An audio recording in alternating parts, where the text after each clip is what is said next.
Hello, everybody. Different little timing situation here. Obviously, usually I go live at 5 p.m. Eastern. But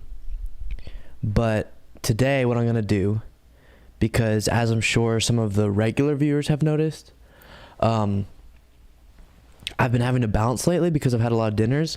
And while some have speculated it's because of a dating life, unfortunately, that is not the case. Just put those rumors to bed, no pun intended. It is due to a family member being in town that I'm trying to, have dinner with as much as possible before they leave. And so, thank you so much, Ben. That is very kind.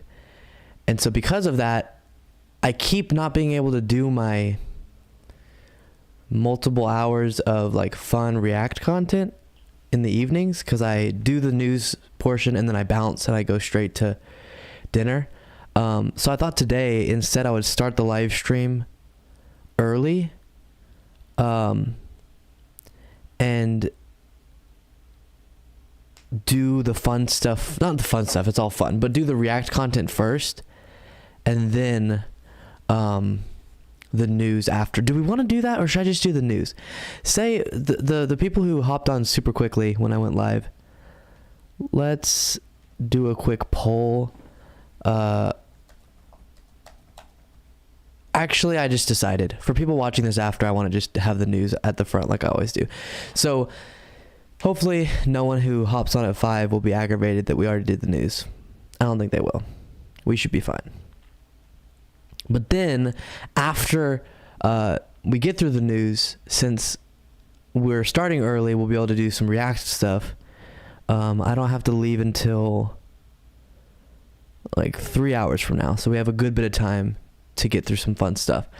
So I'll do news, and then we're going to watch an Alex Jones interview. And then possibly, if we have more time, a really cringy conservative comedian. News first? Okay, cool. All right. Sweet. And we do have lots of news to get through, but then, like I said, some fun stuff. Ew, what is going on here? Sheesh. After that. Sweet. Well, I am pumped. Let's go ahead and just jump in.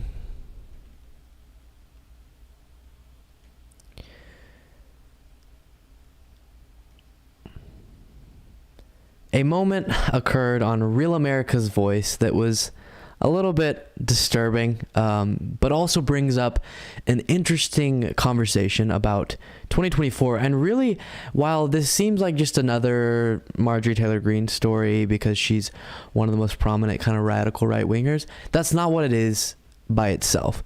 This is more about the moment that we're in now, where the Republican Party is going to go in one of two directions, most likely one direction, which is further towards the right-wing radical direction. And I just want to say, before we get into a clip of Marjorie Taylor Greene being asked if she would be Donald Trump's vice president if he ran, which is just crazy to think about. And horrible to think about.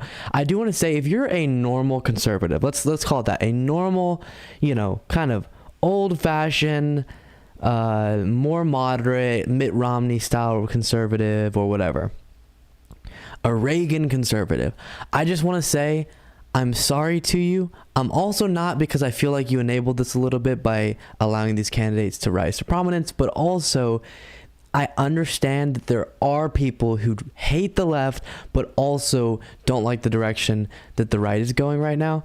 And so this is also unfortunate for you, but more unfortunate for us because we're the ones who are completely, have antithetical beliefs to the ones that Marjorie Taylor Greene holds. So let's go ahead and take a look at this moment and then continue the conversation around what it means. Again, Marjorie Greene getting asked if she would be Trump's vice president. Right. So what do you do with the fact that as people are starting to look forward to 2024, I think there's consensus, mostly among our audience anyway, and with most of the people that I've spoken with here, that Donald Trump needs to be the nominee, and anybody else is sort of a distraction at this point. At least that's what I'm hearing from people. But that I hear the words MTG mentioned a lot. Hello. As somebody who'd be a great running mate for Donald Trump. I just wonder what you do with that. Well, you know what? I think if he asked me, I would definitely give that some strong consideration. I love President Trump. So just to be clear, this means, which understandable, I'm not blaming her for giving this answer, but this means that she loves the idea and is totally someone who wants to make that happen, because I've seen a lot of politicians that have to answer the question of either, are you running for president or would you be someone's vice president? And if you're not like right before an election where that's going to happen, usually the answer is something like, well, that's a long way away, he's not even the nominee yet, oh, blah, blah, blah. Like, you don't directly say, if he asked, I would think about it, unless you really, really like the idea, or think it's a possibility. And so it's kind of fascinating that she gave that answer, and scary just, again, to picture a bunch of signs that say Trump Greene. Trump. I never hide that fact. I think he's wonderful. I have a great relationship with him. I talk to him frequently. I'm so thankful for him and his family, as we all are. And I defend him all the time. I swear I would fight for that man, because he fought for us, and that's the kind of president we need back. And if he were to ask me, of course I would be honored. Okay, so just on a Monday, let's put in your head the image of Donald Trump in the White House with Marjorie Taylor Greene. Now, do I think that he would actually pick her as his VP if he got the Republican nomination and was running in the general election? I don't know. I really don't, because one of the things they tried to do in 2020 with his campaign was pick someone, Mike Pence, who would get the evangelical people a little bit more excited, who came off as a little bit more of a traditional conservative, because Donald Trump wasn't that. But I feel like we're straying away from that being a concern, and even the Republican Party might realize that people know who Trump is. Whether or not he has a more traditional conservative running mate isn't going to make the difference. I don't know.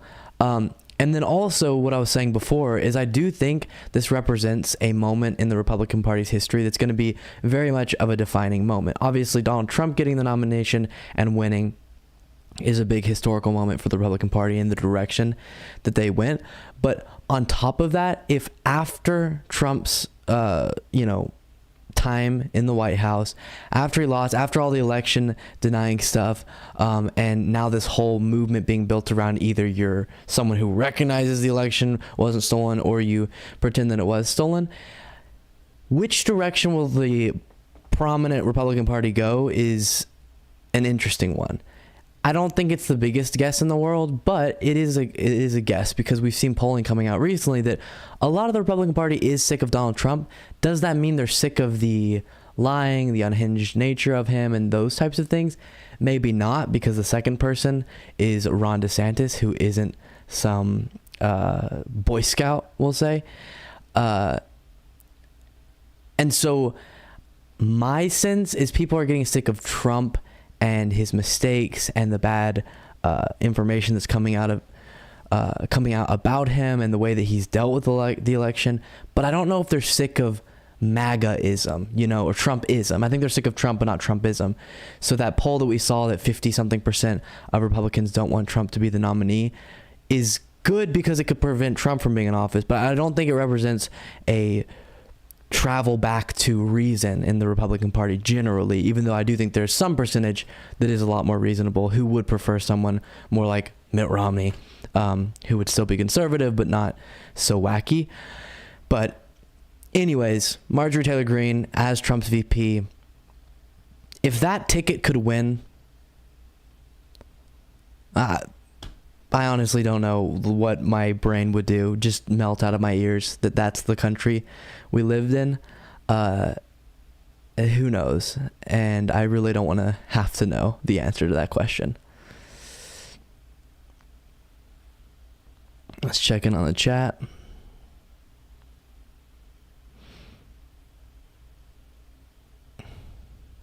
I recommended a YouTuber named Cult of Dusty to reach out to you, but I don't know if he will. He's a lefty, and I think there's a good chance you two could have a nice collaboration if you ever decided to. Sweet. Yeah, that'd be awesome. Would love to. Also, I know he watches my dang full live streams because he comments on them. Or maybe he doesn't watch it, he just comments on them. But Nikki San something, I forgot the last name, but Nikki something keeps commenting on my videos saying I want to debate you. And I keep responding saying, you know, here's my email, hit me up, because I need you to email me so we can schedule it and I can send you a Zoom link and stuff. And then he doesn't do it. But then he keeps commenting saying he wants to debate. If you want to debate me, LukeBeasleyOfficial@gmail.com. Anybody's welcome to email me there. LukeBeasleyOfficial@gmail.com. And we can debate. It'll be wonderful. Ugh. But if you're going to keep commenting on my videos saying you want to debate, but then not going through the steps to set that up, so irritating. So yes, Nikki Santoro something. Email me, please. Because it sounds like we would have a good conversation, but not if we never can schedule it. All right, let's jump into our next story. There's a big conversation right now and a little bit of a debate going on about the Democratic Party strategy of propping up more radical right-wing figures in the Republican primaries in hopes of having an easier general election fight. So to give you kind of the specifics, the simplification, you probably understood it just then, but to further break it down, pretty much the idea is, okay, in the Republican primary, so when Republicans are battling against other Republicans to see who's the nominee in congressional races, senatorial, whatever, we're going to go and use our Democratic Party money to try to support the more radical, crazy, nutty right-wing option so that they beat the more reasonable option, but then the Democrat, once we get to the general election, will have an easier time beating the wacky option. Now, you obviously, I'm sure, can already understand what the dilemma is there, though. If you help support in the primary a more wacky option and they get nominated, and then you lose to the more wacky option, now we have somebody more wacky in power. But if it makes your chances better and you win, maybe it was for the best. But you're also using money that you could be using on Democratic races, on Republican races, to choose a more crazy person who has crazy conspiracy theories, etc. So I don't know where you guys land on that. It's so difficult for me because it's like, no, don't prop up bad right-wing figures. But then if you showed me that it got really good results in the primary or in the general election where Democrats were able to crush all these people, then maybe it's for the best. Maybe it's much harder to run against reasonable people. I don't know. I would really have to see more of the data on it and like see how these races go. But obviously you can't do that until they happen. And by that point, you could make a really big mistake and get a bunch of Marjorie Greene Juniors, you know, in office because of this. So there's a debate going on, a lot of outrage about it, which I totally understand. It's kind of weird to spend Democratic dollars to get someone who's a conspiracy theorist, election denier, as the Republican nominee in hopes of having an easier time beating them, but obviously risking that they actually win. So with that being said, there's a moment whenever on CNN that we're about to watch where the host asks James Carville about this, and I want to play it just because it nicely sums up the strategy, Nancy Pelosi's response to getting asked about the strategy, and then James Carville saying stuff. I will say, I just want to say this right now because James Carville happens to be in this clip. Shut up. I don't want to hear from you, James Carville. That's his name, right? I'm so sick of him. Who cares about your view? Why are you on TV still? He was an advisor, like a political advisor to Bill Clinton. And a lot of times he talks about how he was advising him during all of the Monica Lewinsky scandals. And it's like, so we're coming to you for your political advice? I wasn't, politically aware back then, but I wasn't alive, but I'm not wrong. It didn't go Bill Clinton's way, right?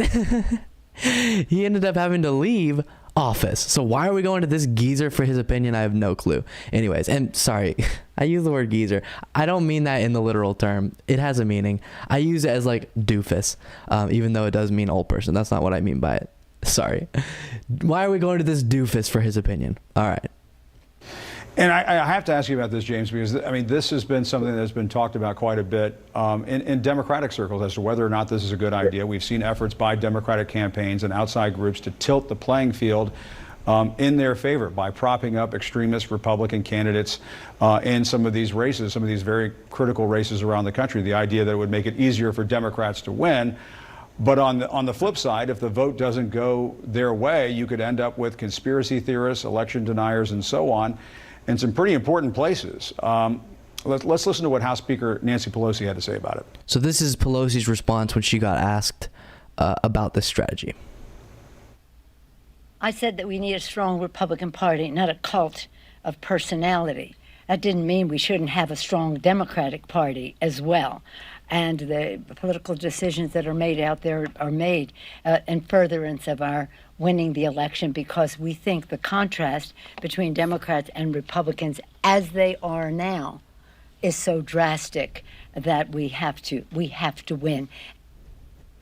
Okay, so I just want to say, as far as Nancy Pelosi goes, that was one of her better responses. Most of the time she mumbles and bumbles and goes nowhere, and I don't know what she's trying to say.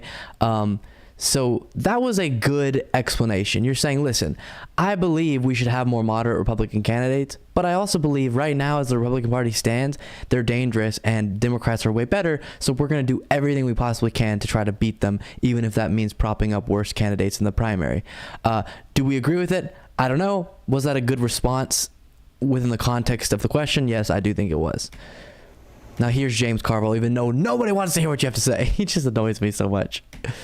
What do you think, James? I mean, is your party playing with fire? I love that woman. I just worship her. And the idea of a political campaign is to win the election. It acts in its own interest. And let's take Pennsylvania. To be fair, down here it says lead strategist for Clinton's 1992 presidential campaign.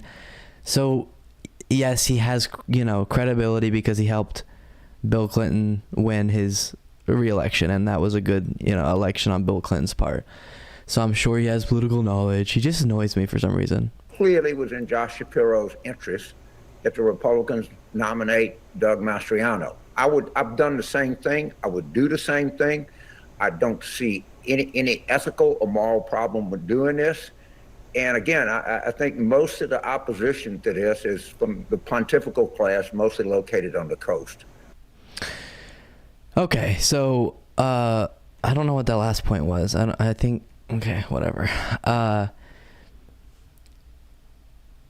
So his response is no. If this helps the Democrats win an election, I think it's totally fine, and I don't see any ethical or moral dilemma or issue with it. So there we go.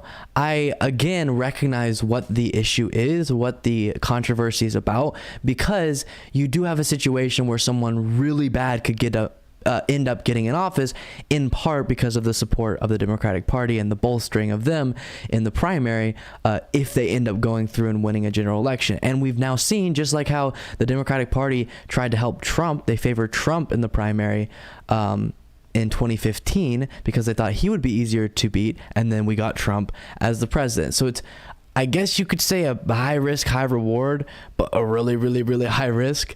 And that's why I think you should probably avoid it unless you have really, really good reason to believe that the person is so wacky, so unhinged that they could never win a general. But I don't think you can ever believe that in our current political landscape. But again, if this helps us get a bunch of Democrats in office, I don't know. This one's hard for me. So please let me know what you think in the comments, and we will see how it goes, I guess, in 2022.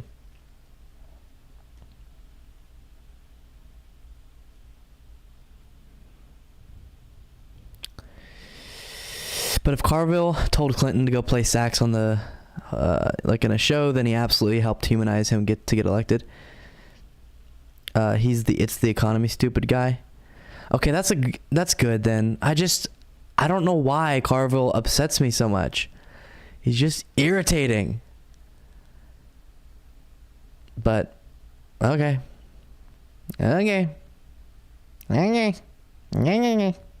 Whatever. All right. We're just going to fly through these stories because I'm excited about the stuff we're going to get into after the news.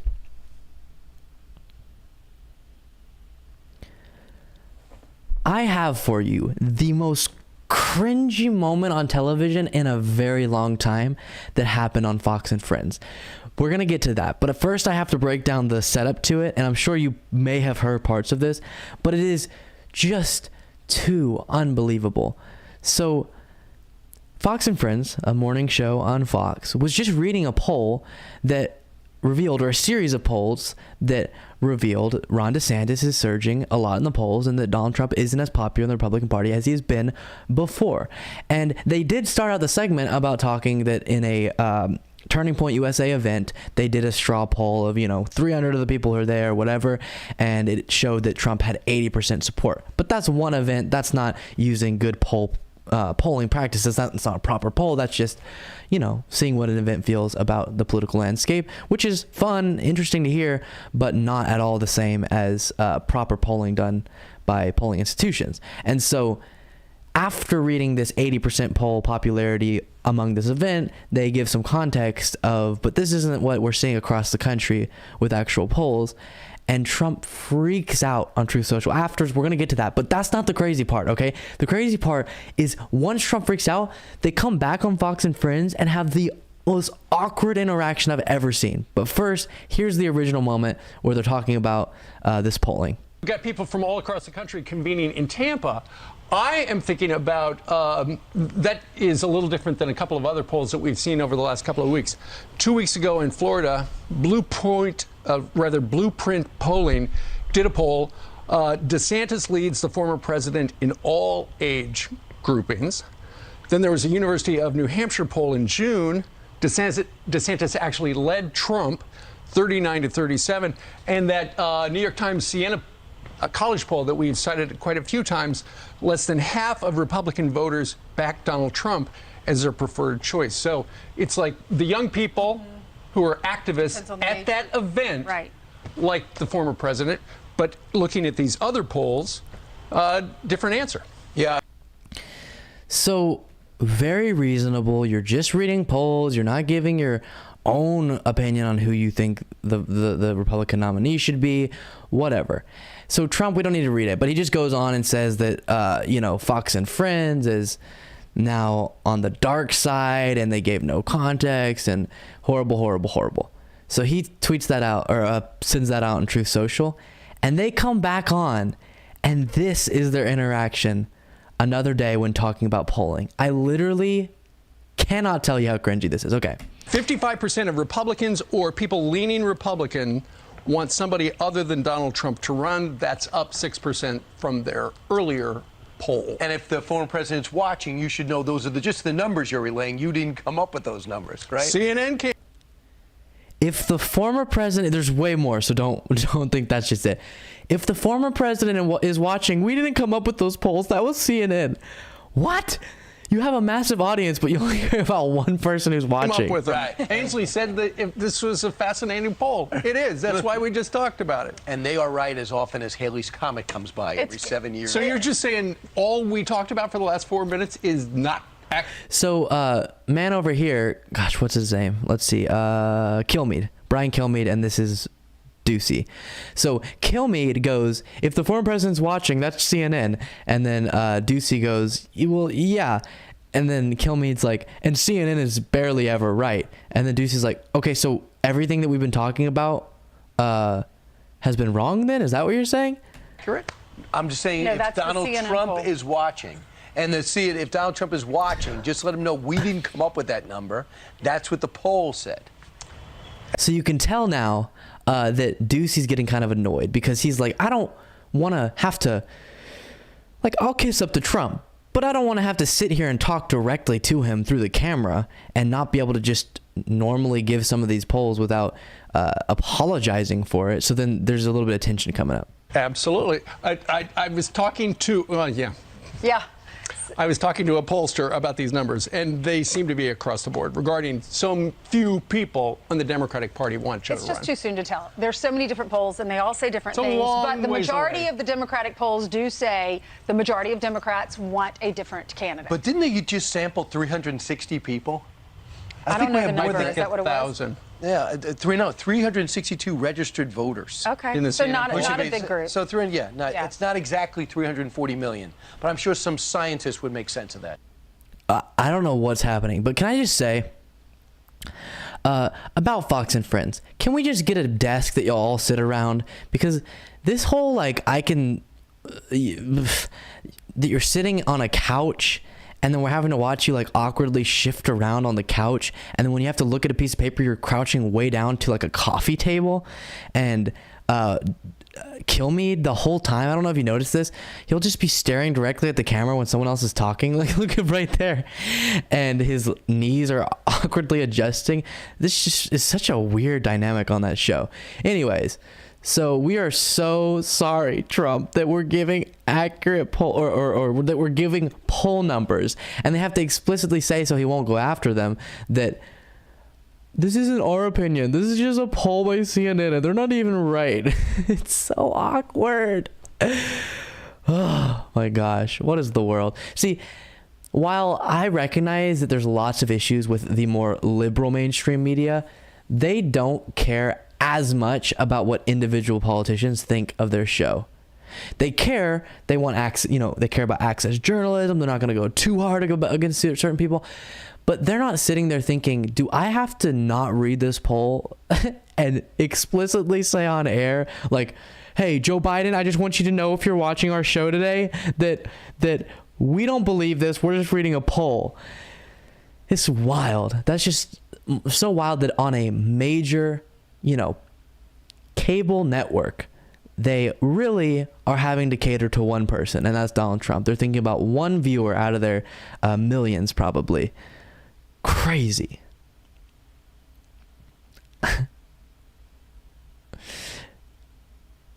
Thank you so much for the super chat from BW Rock. You're amazing. They said, Luke, did you see the rawstory.com article about Republicans being close to being able to call for a constitutional convention? Absolutely terrifying. I did not see that. And what would they be trying to change?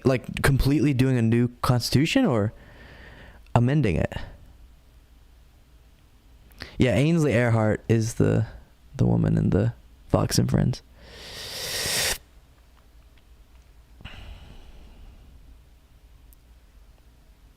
Does liking the stream really do anything? I've always wondered that. What could it possibly do?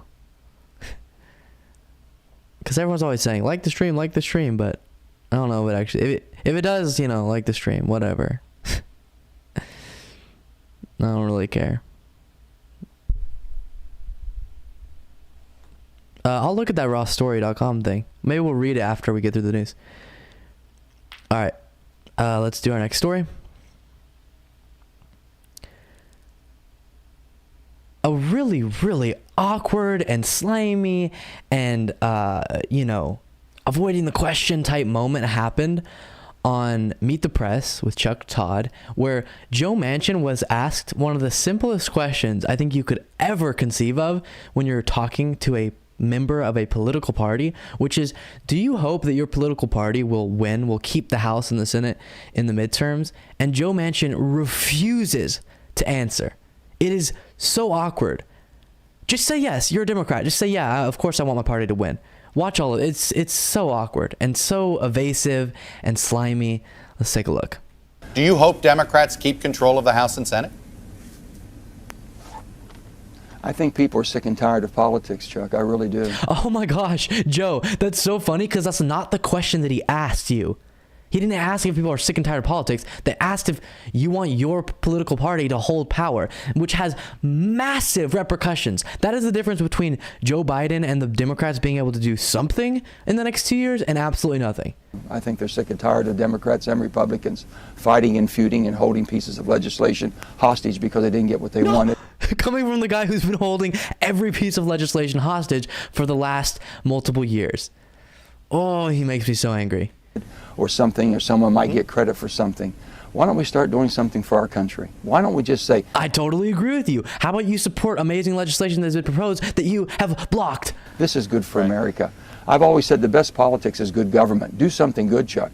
But I'm not going to predict what's going to happen. I'm not asking you to I just want predict. to make sure we do something good. Okay, a lot of times the mainstream media doesn't press hard enough when politicians give answers like this, but credit to Chuck Todd. He cuts in and gives this response and presses for another answer, which I was happy with. And this is, What result do you want? Do you want the Democrats to keep control of the United States Senate and the House of Representatives?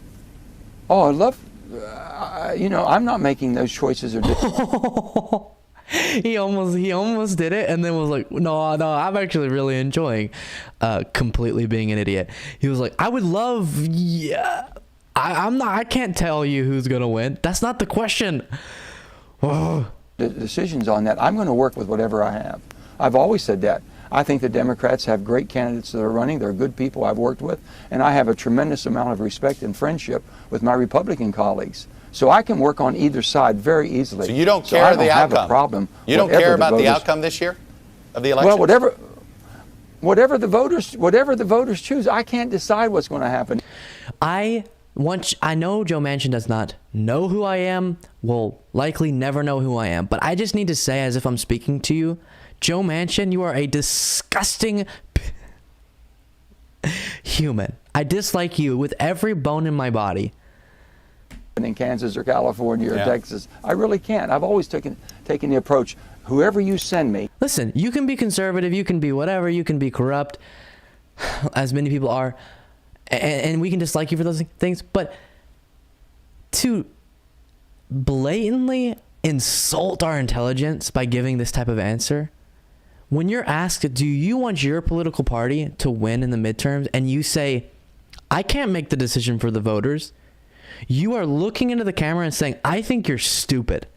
I think that you are so idiotic that I'll be able to get away with completely answering a separate question. Like maybe he's hearing a different Chuck Todd in his ear. Someone, a different Meet the Press is also broadcasting and he's dual answering questions for both of them. And a different Todd Chuck asked him a question about, can you make a decision for who's going to win or whatever? And he's answering that question. But it seems like he's just giving a BS answer to a question and not even recognizing what the actual question was.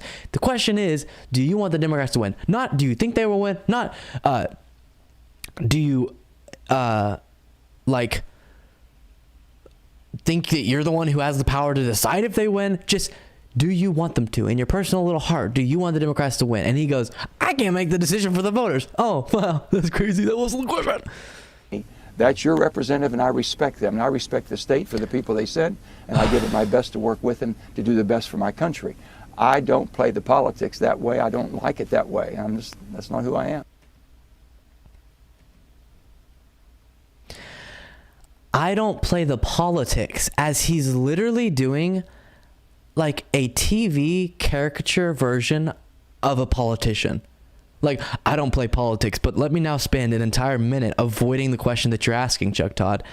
Gosh. So obviously the reason he's saying that is because he probably doesn't want the Democrats to win, because then he could just sit back and relax and the Republicans would block everything and it would be all good and all of that. But anyways, I understand people have different responses when you talk about Joe Manchin, because they'll say, well, you know that it would be a Republican if it wasn't Joe Manchin in West Virginia because it's so conservative. True. And I am happy 7 days a week that it is Joe Manchin and not some other Republican, because at least he votes with the Democrats on some stuff. And some stuff is better than no stuff. And to the people who respond when I say that and say, no, he's just the same, and a Republican would be just as, would be the same as him. You're just wrong. You don't understand that Democrats do vote on a lot of things, and he does allow some things to get passed that wouldn't otherwise if it was just Republicans. So shut up on that. He is better than a Republican. I'm so spicy today. I apologize.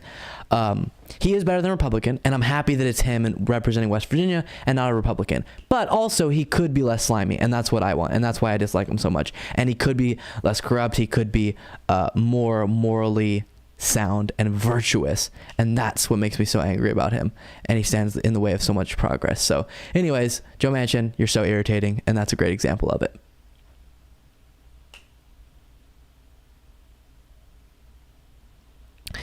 Maybe being able to own a yacht is why he is in government. I'm sure big oil helped him purchase it. True. Oh, he makes me so mad. All right, we got one more story to go through, which is hilarious. And then a bunch of fun stuff in our React content stuff.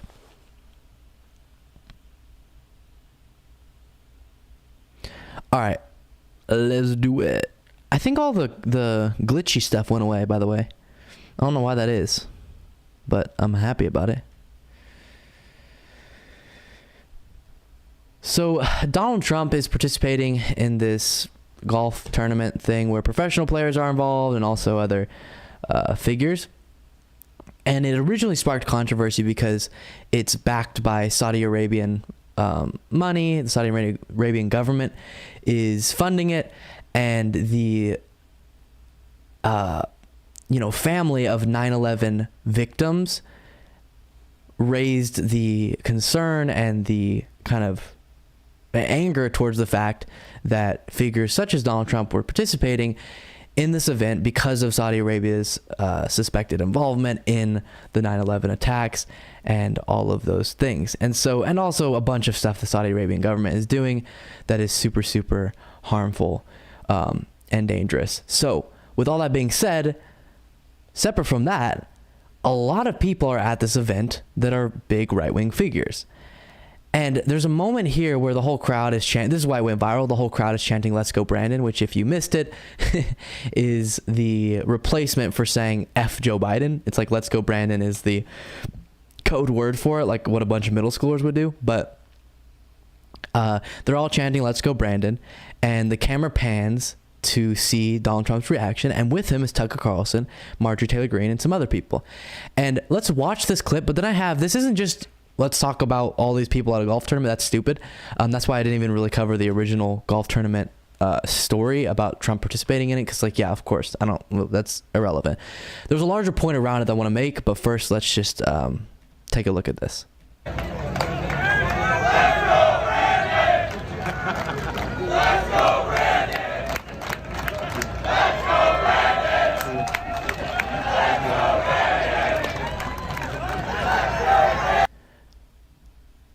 So we're all having a good time chanting F Joe Biden in code words, being a bunch of middle schoolers because we can't swear from a mommy, so we have to say "Let's go Brandon" instead.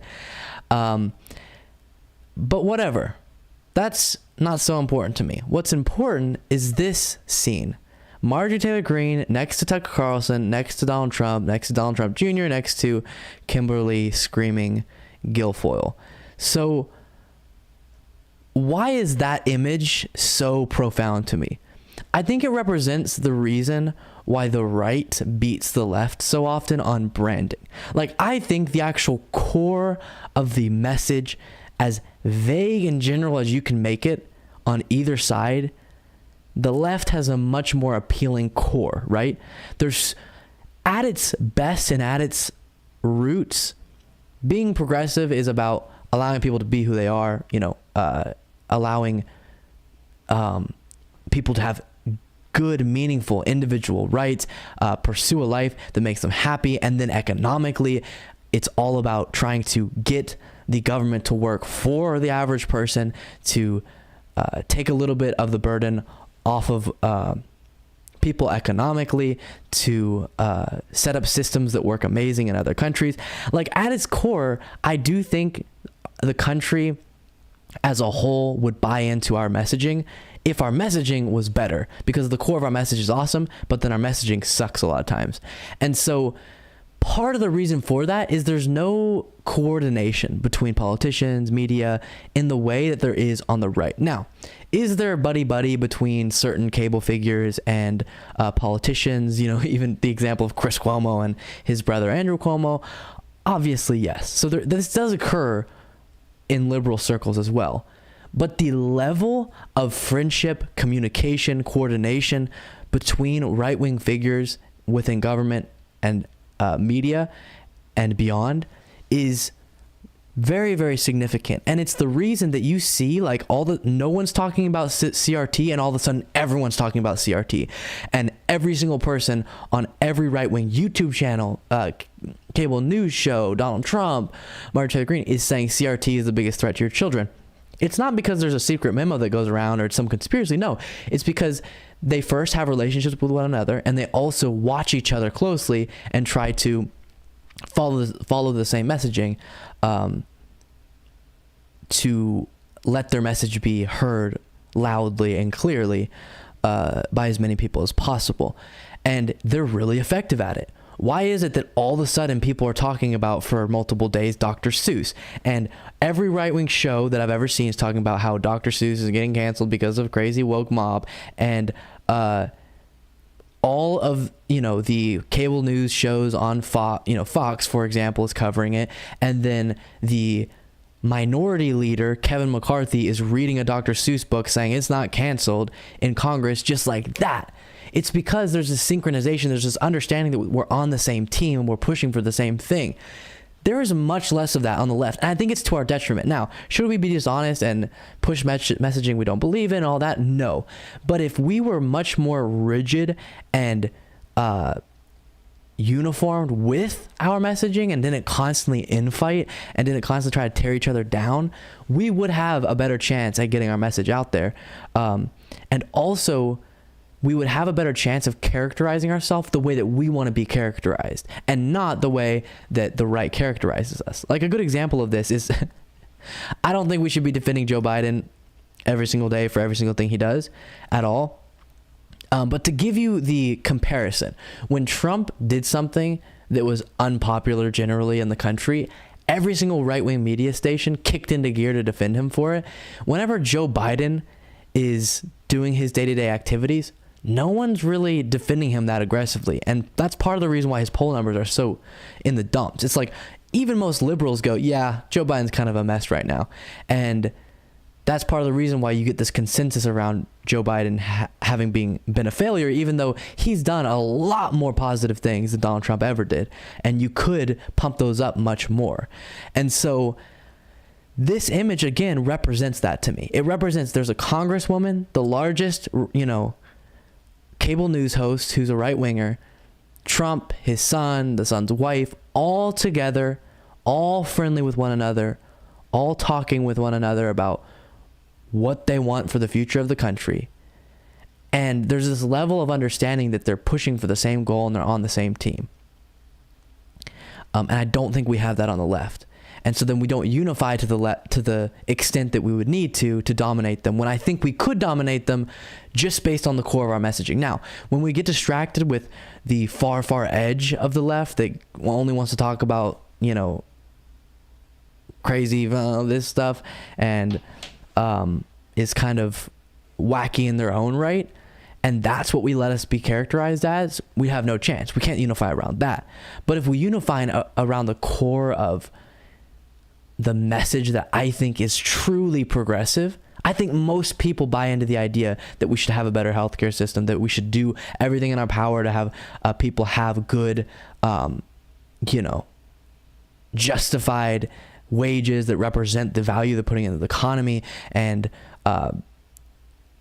you shouldn't go absolutely bankrupt because you have a medical event, and people shouldn't be stigmatized and bullied and assaulted in many cases for being a certain identity. And I think most people buy into that. But then we take it to these aggravating extremes, and we're very not welcoming of new voices and new people because they're not perfectly acceptable and they don't perfectly pass our litmus test and all of those things.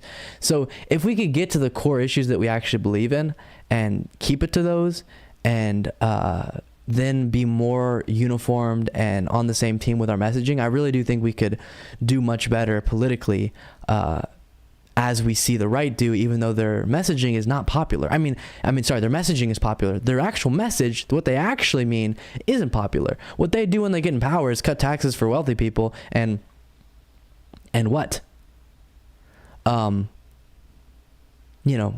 Besides nominating some very, very conservative judges, but that's about it. So I think the moderate part of the country, as well as the left, could unite around the same message of equity and justice and all of these things if we did a better job of branding ourselves as believing in those things. Alrighty.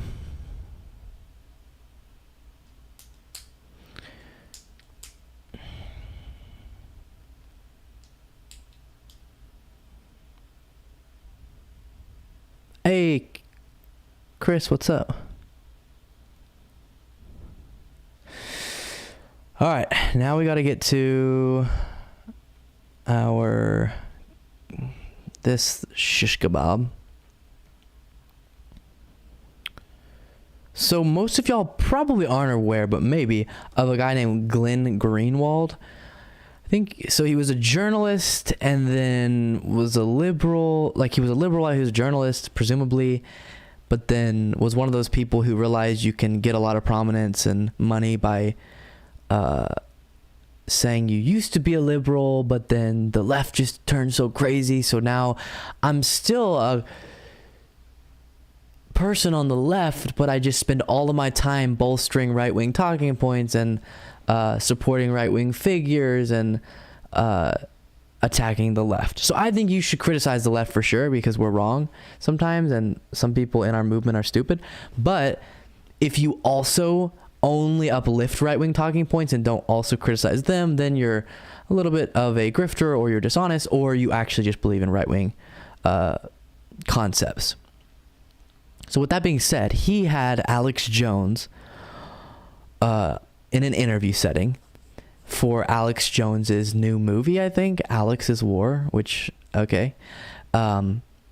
And got a lot of criticism for how much of a fluff piece it was. If you're going to be someone who purports to not just be a hardcore right-winger, and then you interview Alex Jones and you don't aggressively push back on the dangerous beliefs and theories that he has, then yeah, I think you should get a lot of criticism for that. So we're going to watch that interview right now and see what we think for ourselves.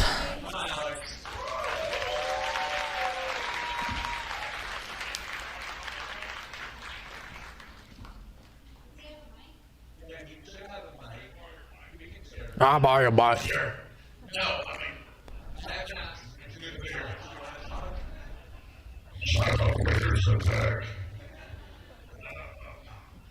listen, I got into this on Access TV when I was 21 years old, and I meant everything, purity, made a lot of mistakes. It sounds like there's like a piece of rubber in the back of his throat that he's having to talk through. It's so weird. A lot of bad stuff. It wasn't on purpose. So it's great here with Greenwald, great here with Breuer, and the thing is, I didn't do it on purpose. I made a lot of mistakes, but I'm not some person getting orders in line to people. And we're probably 90% accurate, 10% wrong, and I want to get better. So that's just where I'm at, and it's great to be here. And I'm glad you made a film that just kind of shows what we've done. How's the audio now? The look at it's kind of horrifying how obnoxious I am. And then Is he too loud compared to me or no?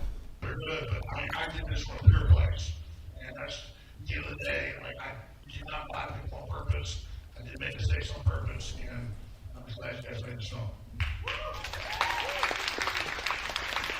So I was begin by asking you a little bit about that in terms of your intentions and like, because when I remember when I watched the film, it was so striking, this early footage of you. And I remember when the internet first discovered some of the early pictures of you. BW Rock, that's such a good description. He said, sounds like he gargles with whiskey and razor blades every morning.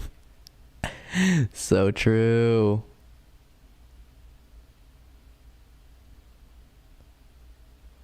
You literally can't make out anything he's saying?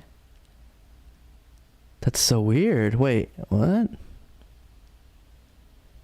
Huh? It's all the way up and it's super loud in my headphones. Were the clips during the show, like the news, good?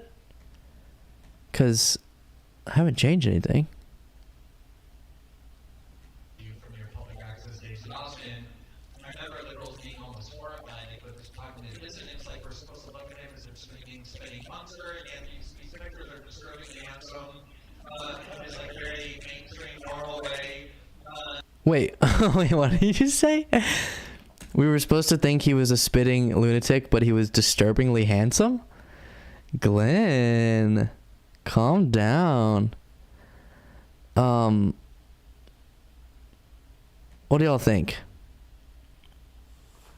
Oh, first time watching the stream. Nice. The other clips were fine? So right now y'all are saying you can't hear the audio when I play it like this. You obviously from the beginning had kind of charisma, a natural charisma from the camera. That's what people even said from the first time they saw you. So when you combine these attributes that you had when you were young, I think you clearly had been somebody who was willing to affirm rather than question establishment pieties. Because then that was like a meteorologist on like Good Morning America or like some Anderson Cooper type. And I'm wondering if you were aware of that potential and purposely chose to reject it for a different path, this kind of path of misfits and outcasts that were surrounded by the life 40, or what? Okay, must be something with that website. So, we'll call that a day. We can try to watch this interview later at a different date because I have something else that I know the audio will be good for because it's YouTube. And it's going to be the cringiest thing you've ever seen. And there's a chance I'll get copyrighted, but it's worth it. So, whatever. It's so worth it. Okay, so I don't know if y'all remember this. But there's this guy named Jim Breuer. And he's a right-wing, conservative comedian. And he went sort of viral for this just really cringy stand-up he did about Fauci. Fauci! It just makes you cringe. It sounds... Yeah, okay, we're off of that thing. And so he released an entire comedy special. Again, he releases on his personal YouTube channel, so I feel like I can watch it without getting copyrighted, but we'll see. Because it is like a comedy special, which usually is pretty touchy. But hopefully we'll be able to get through it at least on this live stream, and maybe it won't be able to be uploaded later. But I can take one copyright strike. It's fine. I don't have any. I'll be fine. Because this is going to be too funny and too cringy. Let's do it. Literally, let's see if it makes us laugh genuinely. It might make us laugh because it's so bad.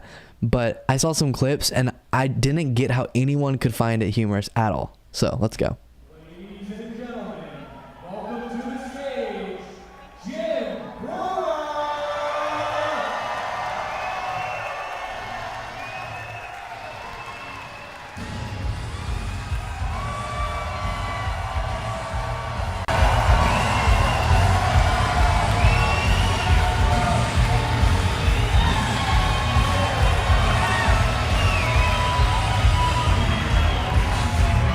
Oh, and let me just say this to everybody, if you're watching. If we all of a sudden get cut off because it's copyrighted and it, shuts off my stream like it did that one time, just hang in there and I'll restart a new stream. Just go to my channel and we'll restart it. But hopefully we don't get shut down.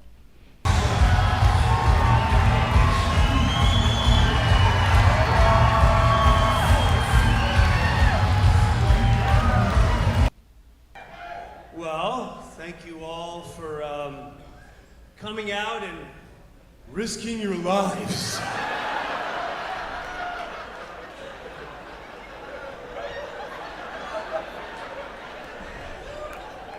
Because there's still people going, you're not really going out in public indoors, are you?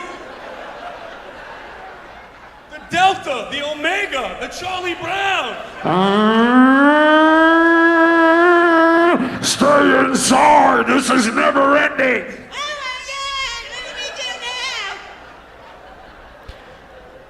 I'm sorry, but if you're still caught up on people being afraid of a virus that has now killed 1 million people, you need to get a new bit, bro.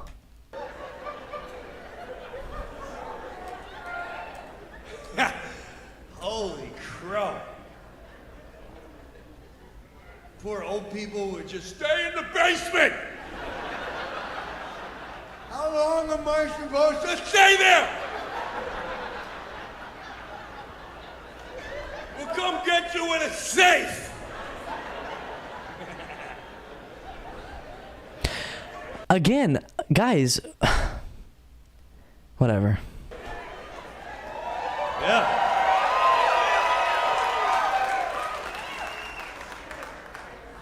The vaccinators, you were real cocky a couple months ago. I got vaccinated.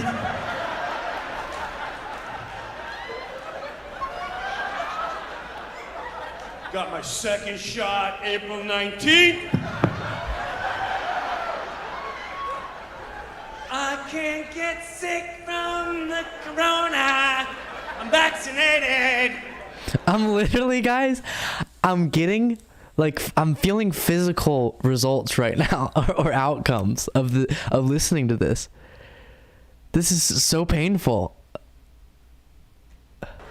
See this bucket of virus? I'm vaccinated. I'll even lick metal. I'm not afraid of anything.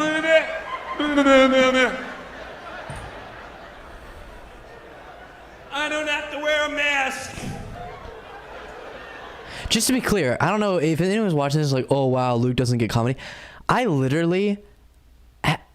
can't find any more comedy specials on Netflix that I haven't watched. I watch so many comedy specials. I love them. Even ones that are, jokes that aren't necessarily within my my political correctness.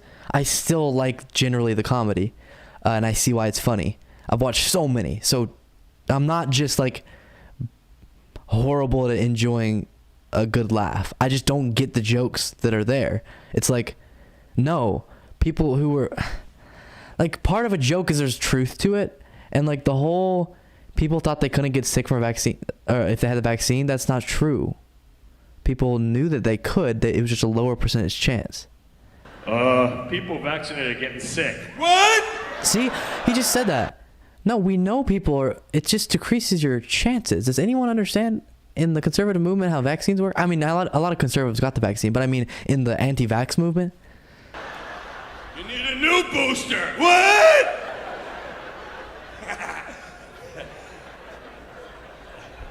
Who wants a shot? Who wants to see a ball game? Wait. Wave your flipper. That's for you. Go see the ball game. Who wants to work again? Guys, what is happening? Right, and it decreases your severity. Exactly.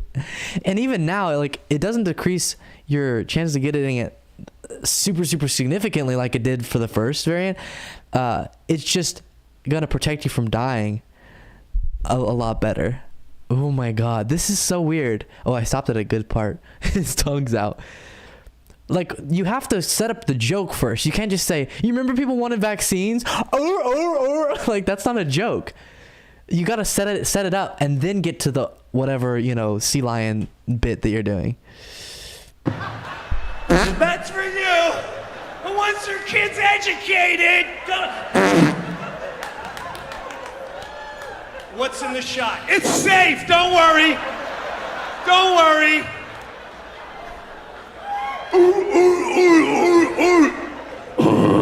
Go ahead, get it.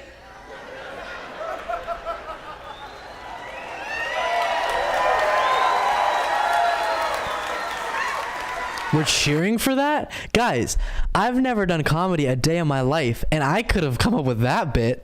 Hey, you remember whenever they were like, hey, get a vaccine? Or. That's so stupid. I feel like,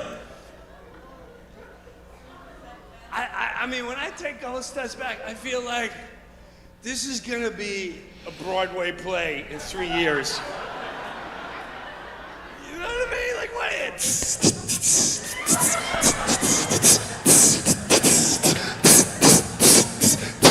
6 foot safe.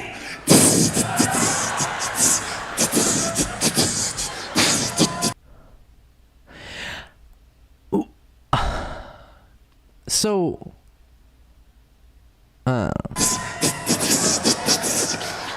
social distance, 6 foot safe.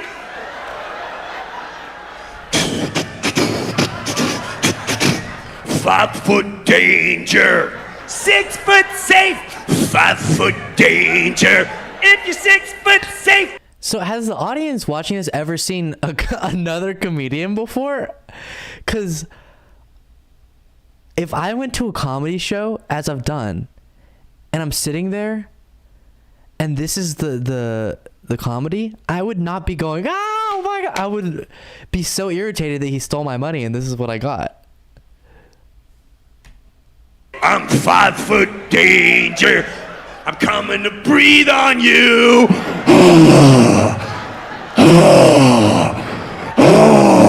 I'm the grandma killer.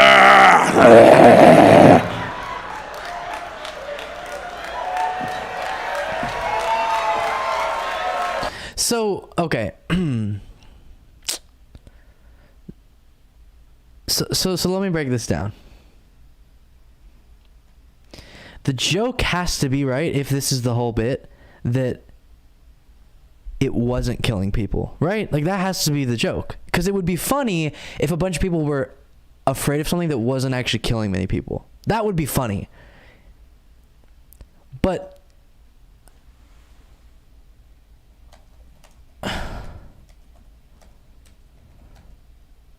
let's see.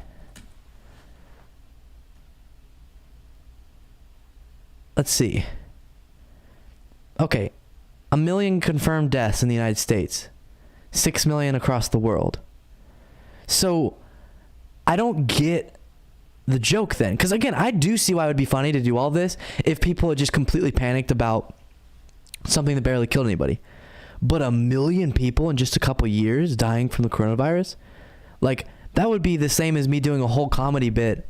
Isn't it so funny how people die from heart disease? Like, it would be, it's more crazy that you're doing about corona because there's been more people who've died than heart disease. But it would literally be like, and people walk around saying, I don't want to get heart disease. Like, that's what he's doing. And then they go, hey, or let's say cancer. They say, give me cancer treatment. Or. Like, that would be the equivalent to what he's doing, but what he's doing is worse because even more people have died, you know, in the last couple of years at least. So then the joke doesn't make sense because the joke has to be that people are being stupid, because then there's a joke there. But there's no joke there if you're just saying, isn't it funny how people were afraid of something that has now killed 1 million people?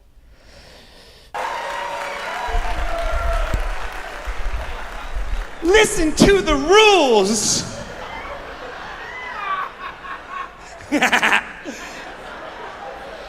Here come the governors. Bump, bump, bump, bump, bump, bump, bump.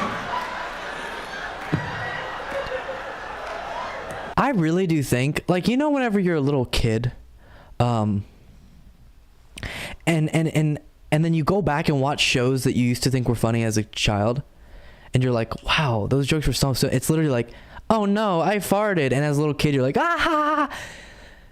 This is what I think. There's some right-wingers who, because entertainment is very liberal, like generally most of Hollywood has more liberal things on social stuff and stuff, but not even a lot of comedians make a lot of jokes at liberals. So I don't know. It's almost like there's not a market for let's be super right-wing, I guess, maybe. There's a market for like center-right, but not really right wing. So these people have never had something that was made to be funny to them. Like a little kid is just now learning what humor is. So then it's like, oh, him making a weird face walking around the stage with no context, just going like over and over is funny. Or doing the or is funny because they've never seen humor, so it's like funny to them when someone's doing humor and it's with their political leanings. You know, like that's the vibe I get from this. Because otherwise, why is everyone like laughing and cheering? There's not like yet a good joke yet. You know what I'm saying? We have no rules and regulations.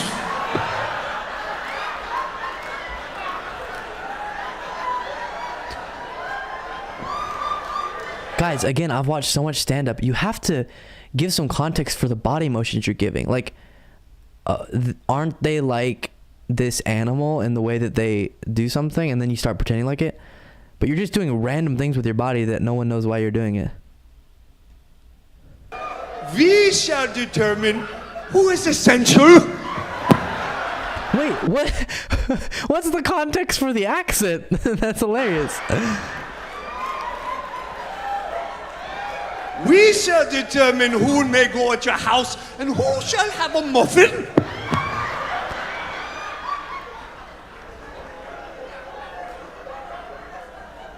And remember, if you see any children playing uns outside together. Oh, it's like Nazi Germany. I get it. Okay, sorry. It took me a while. See, this could be funny if it's like, if it made sense. Report them and their parents! This is for your safety!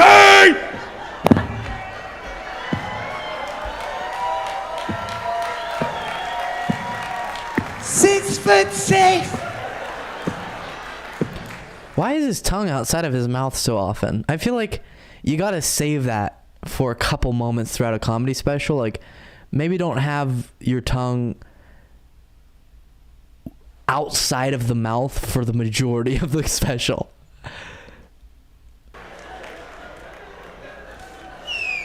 And then the news cockatoos come out. Oh my gosh. Watch the news, watch the news. Is he too loud right now? Do I have to turn it down? Let me know.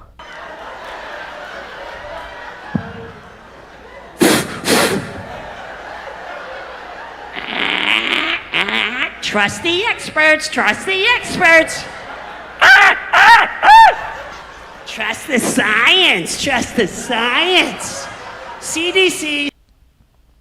I think I need to go grab a trash can just to have next to me, because there's a less than 0% chance I'm about to vomit.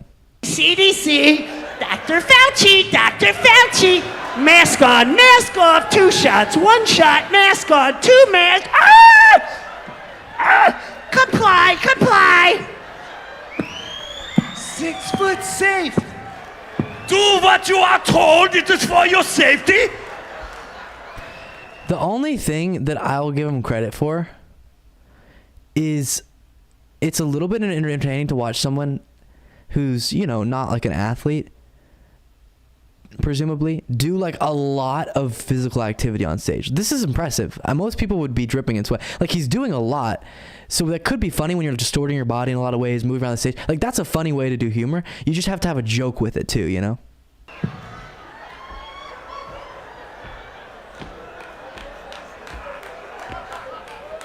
I've never seen anything like this in my life. And now it's too quiet. Ugh.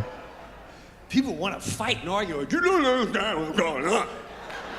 I'm gonna have to just be riding the volume button because it's so different. Everyone knows a doctor. I know a doctor. And they told me like there's a stockpile. Facts and figures, facts and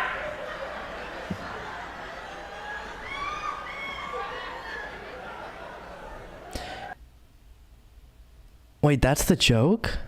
Facts and figures? Oh no, is my thing getting laggy again? Dang it. I thought I solved that issue. The joke is, haha, isn't it funny that they care about facts and figures? Huh. Huh. Huh. Huh. Don't ask questions.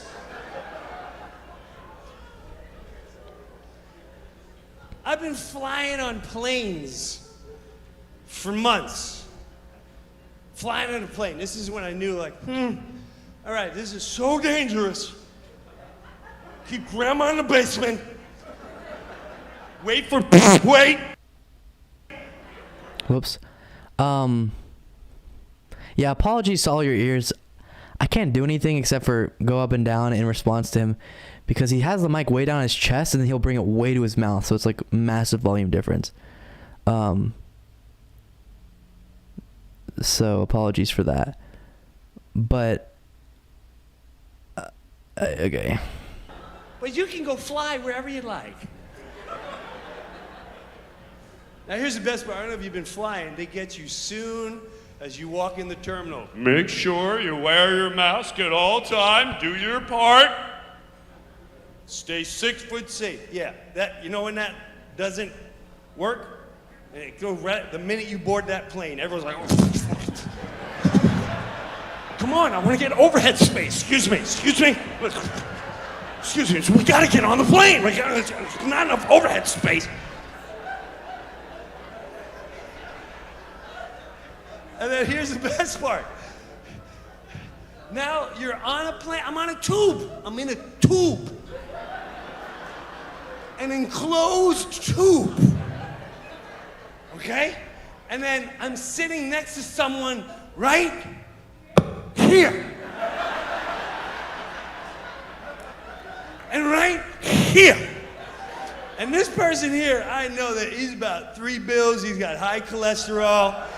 He's already huffing and puffing. I'm not used to walking from one terminal to the other. I've had the gout 3 times in the last year, but they wouldn't take me because of COVID. Doctors don't take anyone nowadays unless you're... Why is he limping? So yeah, if you keep your mask on in a plane, the filtration in the plane's pretty good. So as long as you don't turn, like, breathe into somebody, they actually keep the air sucked out, clean, put back in pretty effectively. And obviously with the mask, it's pretty good. Almost dead, and they put you on the respirator. You know, so I said I'm not dying, but I got the gout. And the mask is keeping him clean. His cheeks are out to here.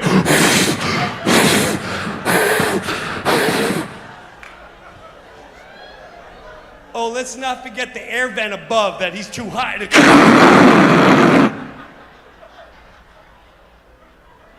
Trust the science. Ah! What? I know a doctor. Facts and figures. You know what? Okay.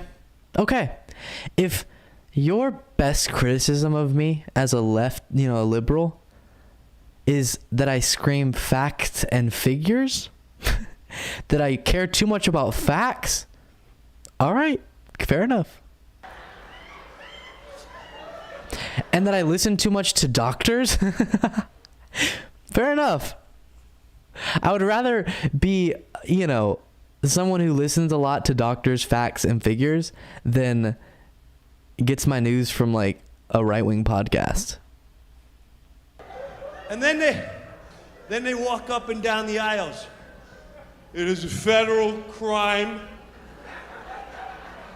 if we catch you with that mask below your nose,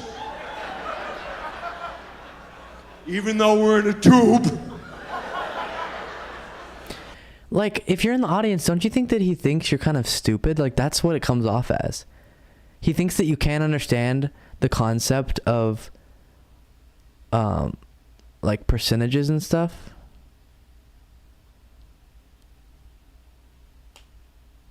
Like, yeah, it's not going to perfectly protect you, but you'll decrease the likelihood you get it. And since traveling is really important to people, we're going to take that risk.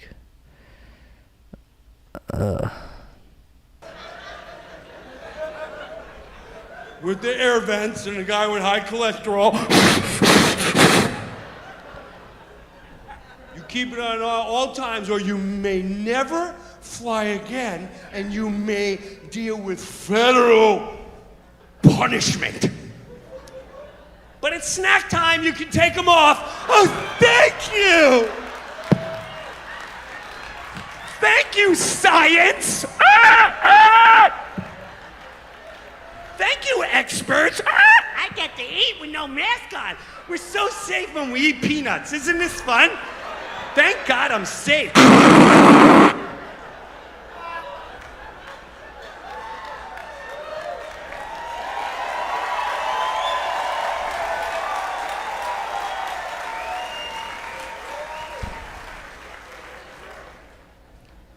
If anything, life taught me the last 2 years is we don't know anything what's around the corner. You can make all the plans you want. I thought he was going to stop at we don't know anything. I was like, yeah, I agree with that. You don't know anything.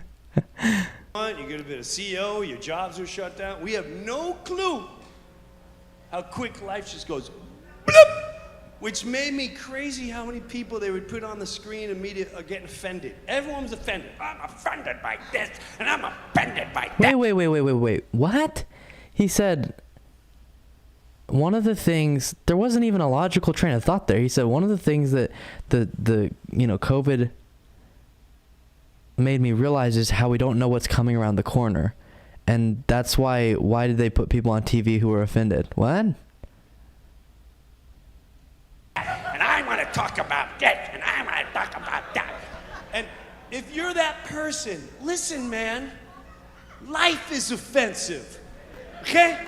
My wife's been battling cancer for 12 years from food that she gets poisoned with that they feed us. That's offensive.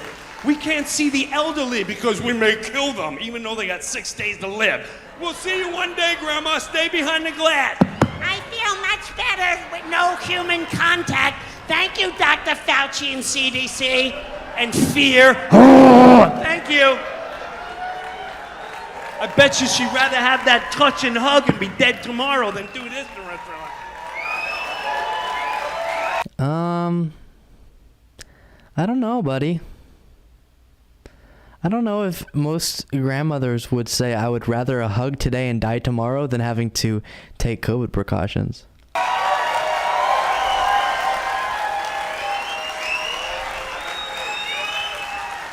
You don't get to pick and choose offensive.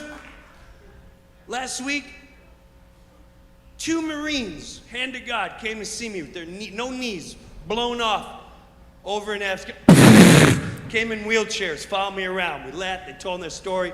To me, that's offensive. But there's people literally walking around. Here's the thing with being offended. Listen, if you're easily offended, do yourself a favor. It's not healthy. It's not healthy for you. It means your asshole's tight. It does. And if science is your God, science will tell you that's not good for your physical being. It means you're always scrunched up and your ass can't work right and you just can't wait to go, I can't wait to talk about this subject with my facts and figures that I learned. Oh my gosh, stop being so loud. And we see you trying to escape, trying to let gas out. You can't even let gas out. That is so unhealthy for you. You can't hide it. We can hear it. It sounds like when you blow up a balloon, and you know when you let out a little tiny bit of air at a time? That's what your ass sounds like. I am so offended.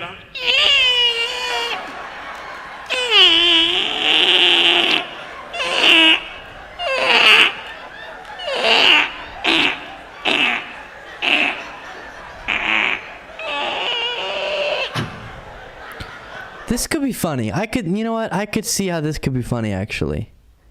You know, like when people are uptight, pretending that they can't let gas out. That could be funny. Sure. Yeah. I could see. This isn't making me laugh, but I could see how this joke could be funny. Just maybe not about this particular topic, but who knows?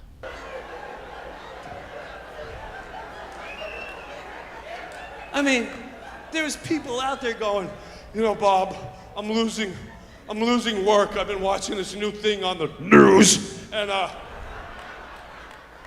never really thought about it, but I've been losing my sleep and taking things out on the family. What's going on? You know that toy? Yeah. Which kind? The potato head? Why is it called Mr. Potato?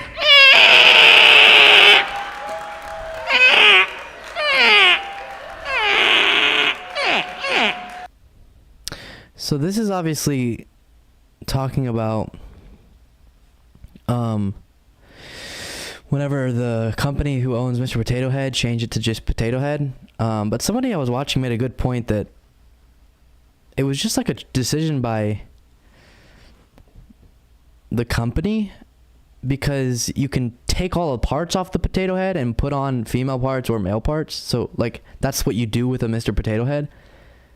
So it actually made more sense to just be potato, and then you could make it a Mr. or a Mrs. depending on which parts you put on it. Like, you know, depending on the eyes you put on, stuff like that. So this wasn't really a cancellation by anybody, it's just a decision the company made. But okay.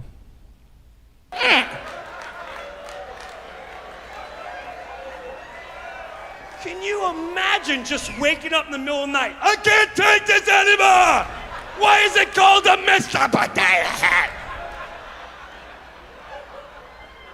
Where's my picket sign? I want the world to listen to me. Yeah, I saw literally nobody. I saw nobody protesting the potato head thing. I think the company just decided to do that. Meanwhile, this Marine's up. Okay, never mind that. I want to talk about the potato head. You know that song by Dean Martin? Baby, it's cold outside. I think it's all about.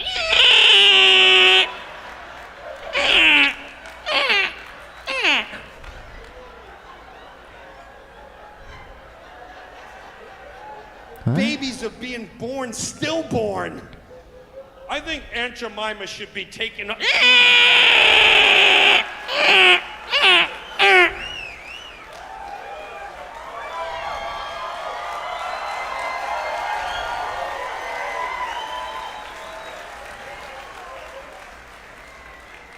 Come on, man, you gotta let the out. You just need love. You just need a hug. Don't take it out on the rest of the world. Stop that. Stop that. Good Lord Almighty.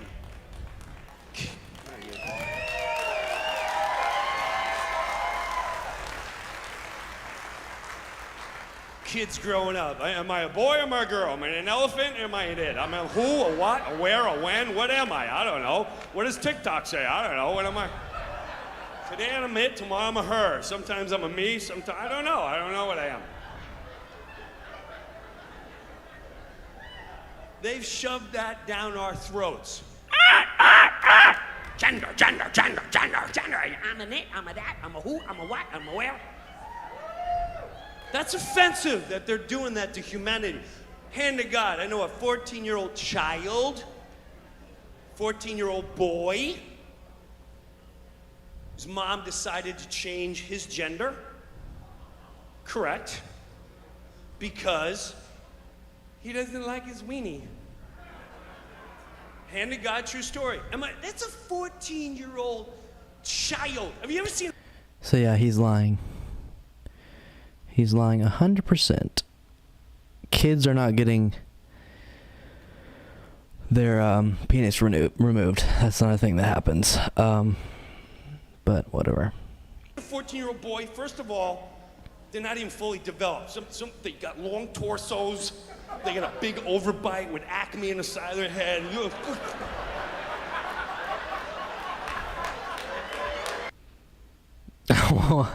What 14-year-olds are you hanging out with? Playing with a ball by himself.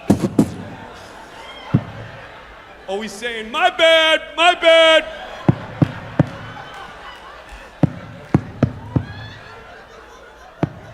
My bad. Dad, I burnt down the shed by accident. My bad. Can I cut my weenie up?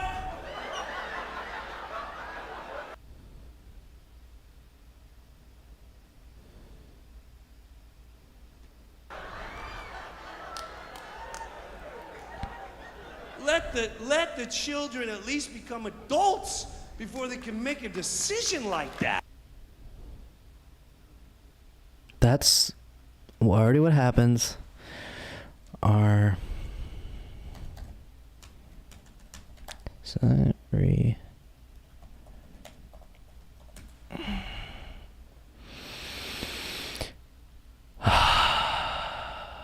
Yep.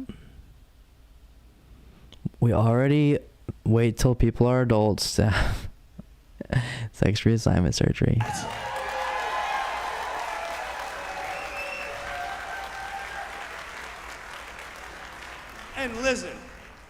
that's what you're gonna do, I'm all for you, man. Knock yourself out. Knock yourself out. I will beg you, especially if you're a boy, just think about every angle. You may think you want to be a female. When I was growing up, they were transvestites, and that's a lot of work. I have a lot of respect for a transvestite. That's a lot of work. You gotta put on shoes and pants and girdle and the lipstick and wig, and I'm selling this today. That's a lot of work. But at the end of the day, you still do what you want. I'm begging any child that's thinking about. Think about this. Do you really think it's a societal thing? The parents are having their children going and just having, like genitals removed? No. It's not. It's not. It's not. And injecting safe hormones. Just think of tiny little things like the first time you go to a concert outdoors and it's muddy out, you gotta piss in a porta potty. You might want to speak to females before you jump into that. You know what I mean? I'm so glad I'm a female now. Oh God. Sister, you don't want to come in. You don't want to go in there. It's disgusting. There's vomit all over the place. There's turds and blue thing, and there's flies. I wish I had a penis. I could just pee anywhere. I would die to have a penis right now. You don't want to be going, damn it, I should have been a transvestite. Damn it. Thank God. When I grew up in the 80s, you knew what was going on here. I'll tell you what, and I'll watch your reaction. Every generation is programmed, and then they try to deprogram years later. I grew up here. Everyone knew a gender just by the earring they had and what ear it was in.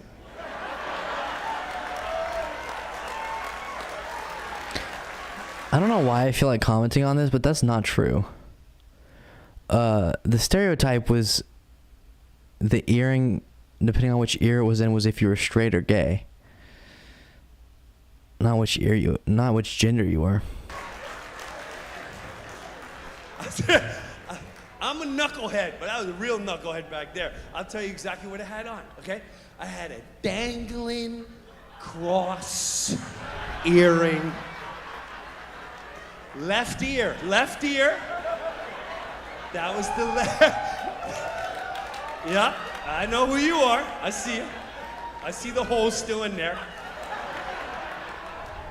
And that was to let gay people know, look, you can look, but you can't touch. Wow, this is interesting. So he is just in his comedy how little he gets about this. That's really funny, actually. Because he said, whoa, guys, this is a massive mask off moment. He goes, back when I was growing up, you knew which gender people were by the earring, which ear they had it in. And then he says, I had one in my left ear to tell other guys that I wasn't gay. That's not gender, bro. That's sexual orientation. That's crazy. He doesn't even know the difference. That's insane. Left side means I'm really into chicks with my dangling earring. The cross means I'm a little religious, just saying.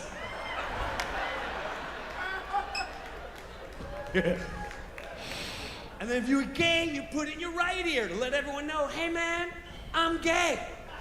Which threw me off, like, oh my God, Larry's gay.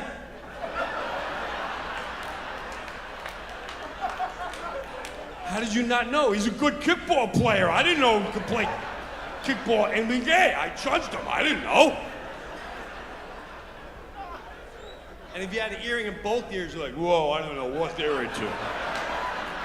Guys, he started this bit by saying, Oh my God, that's so fascinating.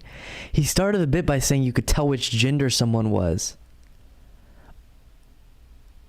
by the ear. Wait, can we, let me remember where we are. 22:39, and then I want to see the beginning of this to see. Go ahead back there. I'll tell you exactly what I had on, okay? I had a damn what ear it was in. Thank God. When I grew up in the 80s, you knew what was going on here. I'll tell you what, and I'll watch your reaction. Every generation is programmed, and then they try to deprogram years later. I grew up here. Everyone knew a gender just by the earring they had. Yeah, he said knew a gender. I'm not misremembering that. Okay, where were we?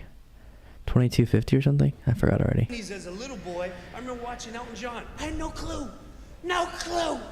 He'd be out there, Saturday, Saturday, Saturday, Saturday.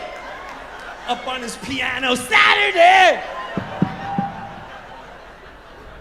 He had a feathered bow, Saturday. I was like, he loves Saturdays. I've never seen anyone with so much passion.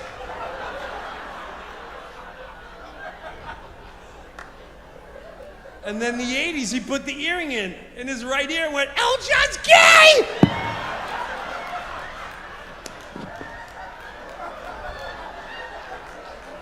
I did not see that coming.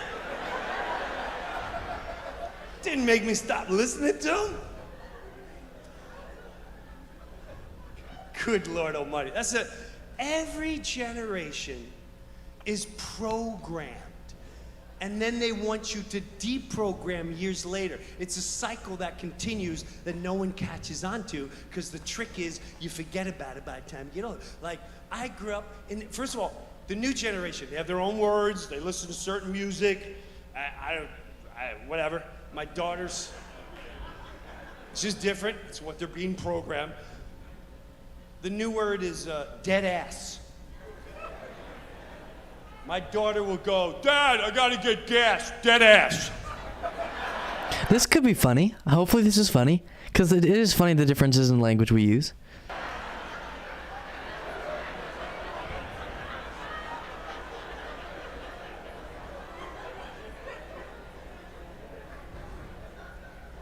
I think I'm gonna quit my job, get a new one, dead ass.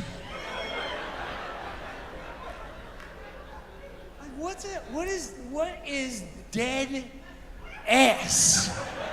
Yeah, this could be funny. In my day, that was someone dropped a bomb and you walked by and like, oh my God, your ass is dead. Something's dead. Dead ass. So apparently, it means serious. Dad, we have to leave by 7 a.m. if we're gonna make it on time. Dead ass. I could find this funny, genuinely. If I hadn't just heard everything else and wasn't already kind of sucked the life out of me, it's funny, like making fun of new words. Yeah, sure. I got it. But what I can't wait for is when that generation, 30 years from now, they have children, and then they're at a house like, we need a family meeting right now. I want everyone right now down here in the living room. We're gonna talk about your attitude. We're gonna talk about the situation that's been going on in the rooms, in the bathroom, and I'm telling you right now, this is dead ass. Yeah, funny. Good job. This is like, and one of you. This is like when I was living in LA, I had a friend who was a comedian, and I went to one of his comedy shows, and it was probably like 10 people total in the entire place, or maybe 15. It was just this little room on the Sunset Boulevard, like random. And this, I could see someone kind of telling the jokes in there. You know, the jokes he's telling. Kind of funny, you're poking fun at words. Like, this is kind of, beginner comedian, good stuff. solid stuff. Little kids are gonna go, you can't say that! And It's not what it means anymore.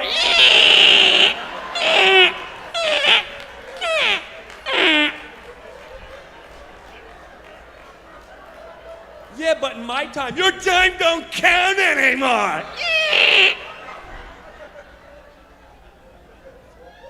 This generation would be traumatized if they grew up. We said the word retarded every 10 seconds.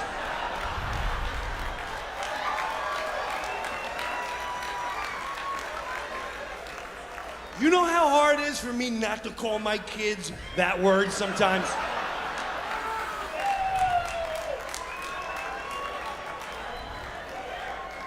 And it was everything. It was everything. I told you to be here an hour ago. Are you retarded? What's going on?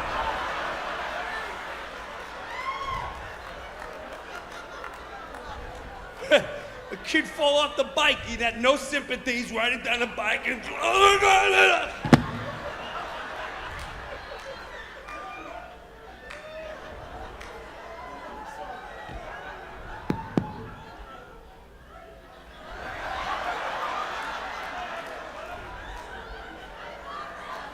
I guess that mike's retarded.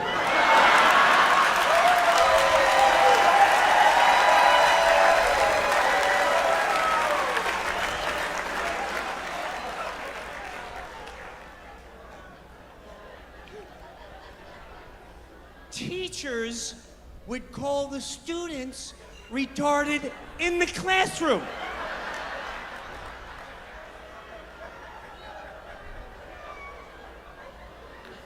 I remember that day.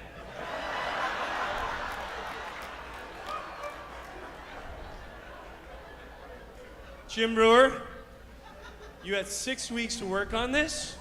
You refused to do it. You're smart, you're funny, you're creative, but you didn't do it because you're retarded.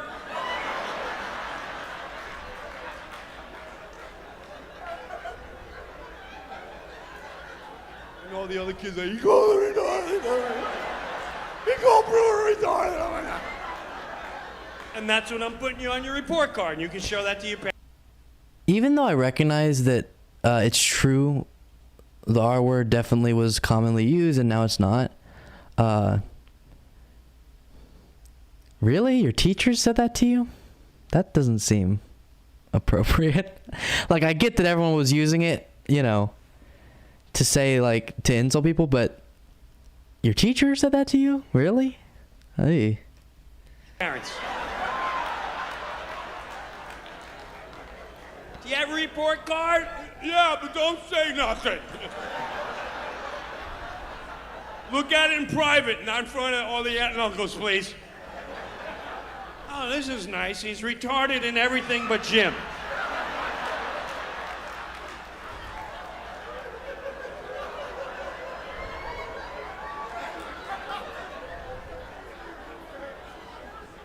I know he's referring to the 80s, but I wish he'd start saying the R word. It's very...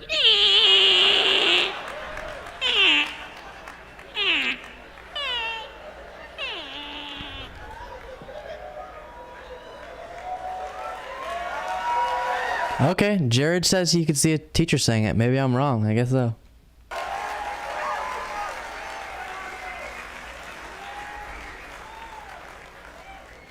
I think I fixed the lag problem, by the way. I just had to turn down my video bit rate.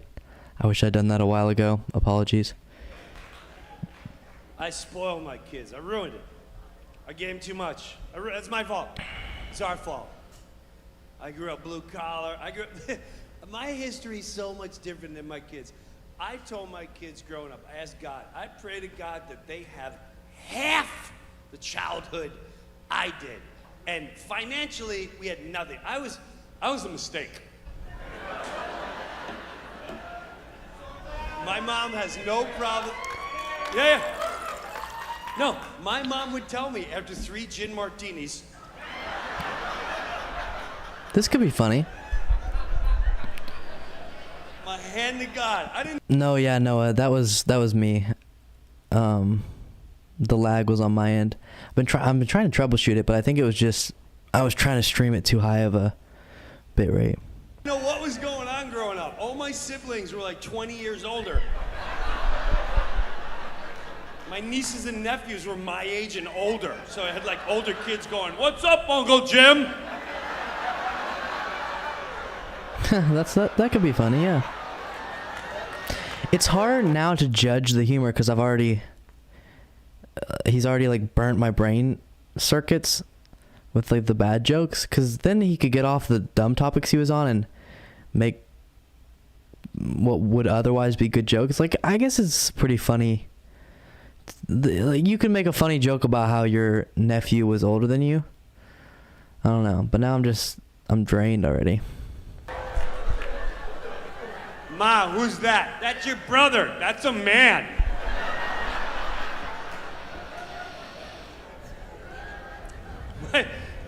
My mom would have 3 gin martinis, right? And I would never see pictures of them being married. I'm like, how did you? I never see. Well, here's what happened. Cling, ling, ling, ling. This is funny, yeah, sure. You were a mistake, and I was gonna get rid of you. Yes, no, because in the 60s, I was in my 40s, and they said, you better not have that child, something can happen. And I thought my eggs were dried up, and I met your father. She told me she was dried up, I am. Am I allowed to say what we're all thinking after this story about his mom being afraid to have him because she was a certain age, because negative things would happen to the child, possibly? Oh no, it's lagging again. Dang it. Should I turn it down even more?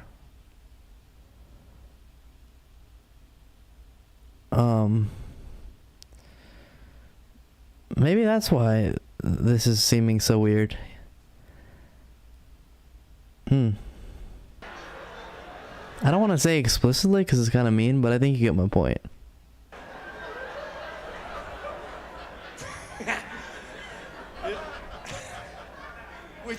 Oh, to be clear, I'm not saying that she should have aborted him. No. That's not what I'm saying. I'm saying that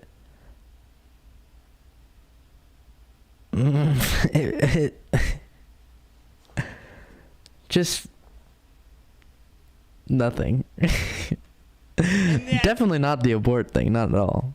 And then I got pregnant, and I just think that possibly getting pregnant late in life has been shown to lead to some negative outcomes for your child, and in his case might have hindered his ability to put together funny, coherent thoughts. Thought I was pregnant. Doctor said, I'm pretty sure you're pregnant, and if I was you, I would think about getting rid of the child because something can happen. And I talked to God. I said, I don't know if I want to get rid of the kid. I feel like I should. And then 3 months into it, I looked in the toilet and went, oh my God, it's gone. And I thought I lost you. And this is my mother, my history. And my father's going, Jesus Christ, Doris, don't tell him that. Well, it's the truth, Jim. Bling, bling, bling, bling. And then I think it was 4 months later, and we were dancing, and I was on the floor, and we were trying to hook up with another couple. Jesus Christ, Doris! Oh, it was the 60s. Stop it, Jim. He's old enough to understand. And I felt a kick, and then another one, and I went, oh my God, that's not gas. And a month later, you came out, and thank God you're safe and healthy, and there's nothing wrong besides you looking sleepy all the time. Wait.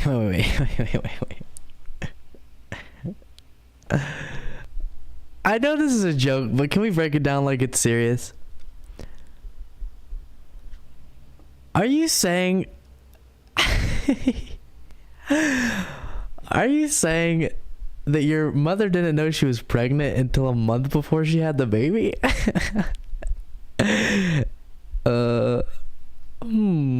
Interesting.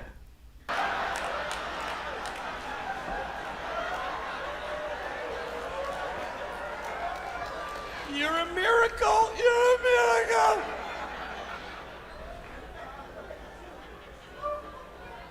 Even the way my parents met, my mom's first husband was killed in World War II while she had his child, so she was traumatized. And then my father was in World War II, and he got married, had 3 kids, divorced, and met my mom, because he got divorced because he was alcoholic. What a shocker. 3 years in the Philippines. Sorry. Okay, war's over. Go start a family.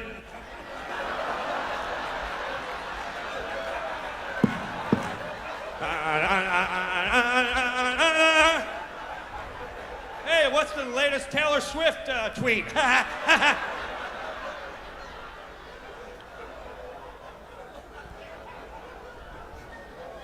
She's important, right?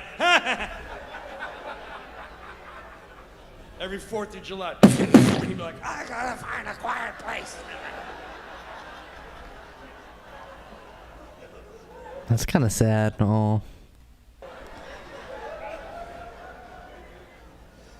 Yeah, no, I grew up so good. We grew up right here in Long Island, Valley Stream, New York. Yeah.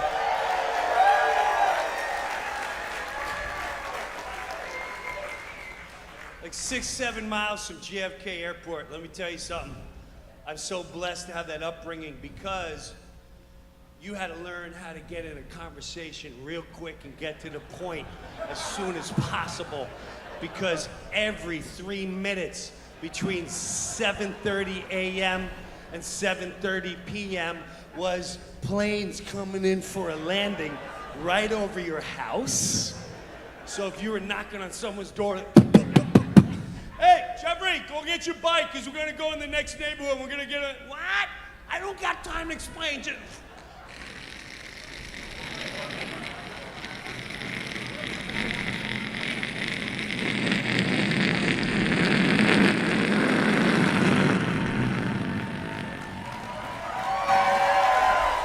That was a good plane impression.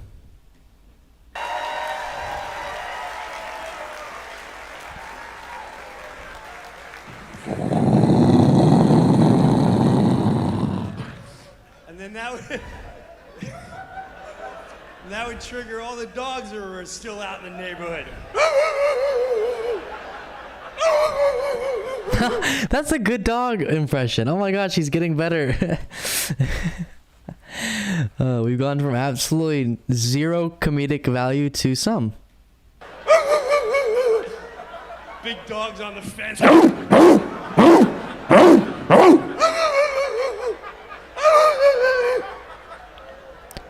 I'm gonna be honest, I missed the setup to this if there was one, so I don't know what we're talking about, but I like his impressions, I guess.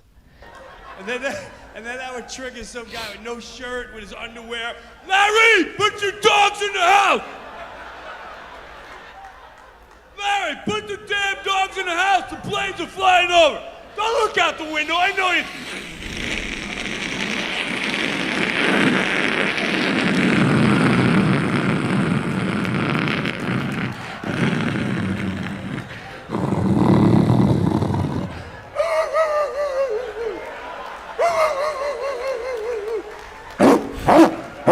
Guys, even though he's been horrible, this dog impression is really good.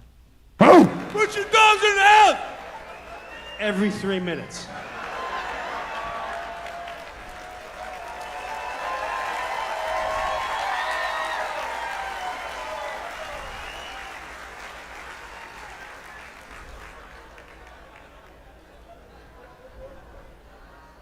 We just went on the most incredible trip of a lifetime. My kids are so blessed and jokes and giving comedy. That was God's gift, and I've been blessed. I'm telling you, we just went to Kenya this year, Rwanda, Cyprus, Egypt. The point is, no, you don't have to be. I'm just saying where I've been and where my children have been, and I don't realize how much I mess these kids up until they come back from that trip and like, Father, that was a lovely trip.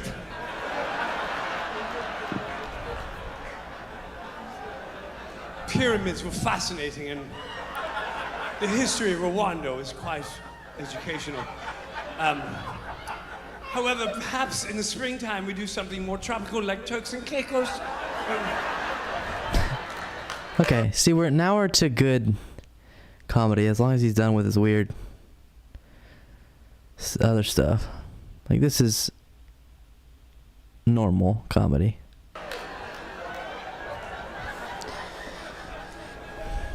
And little things like that make me realize how much moments in time just still stick out, and how blessed I was to grow up the childhood I have. I didn't have the tablet. Vacations in Valley Stream. Was my father going, you kids can play in the sprinkler, but not in the grass.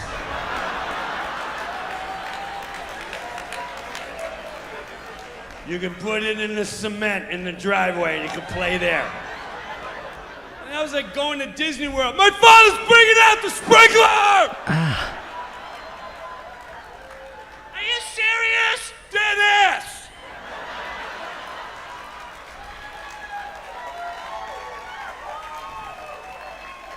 And you play for hours. This time you gotta hop over it. There was always one kid delayed it because he stubbed his toe because he had no shoes on. The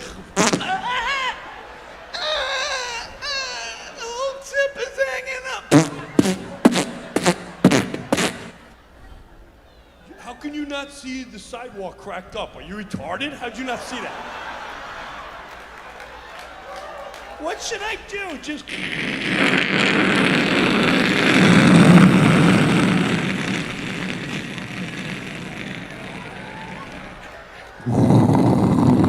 Okay, I'm kind of done, y'all. What about you? I can't do any more of this. Well, the end part was, you know, at least I can see that he was attempting comedy, but whew, everything else was brutal. Holy smokes.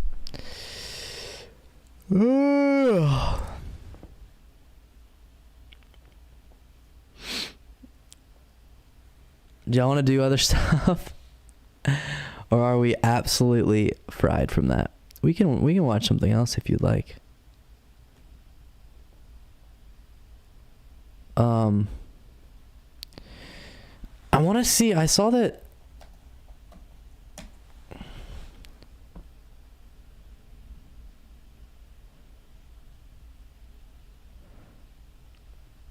Chris Rock apologized. Will Smith apologized to Chris Rock for slapping him. I kind of want to see what that's about. To Will Smith apologizing on camera for the first time for slapping Chris Rock at this year's Oscars. Chris Rock addressing a new video on one of his shows over the weekend. TJ Holmes is back with that. Hey, TJ. So I guess straight. He's just now apologizing?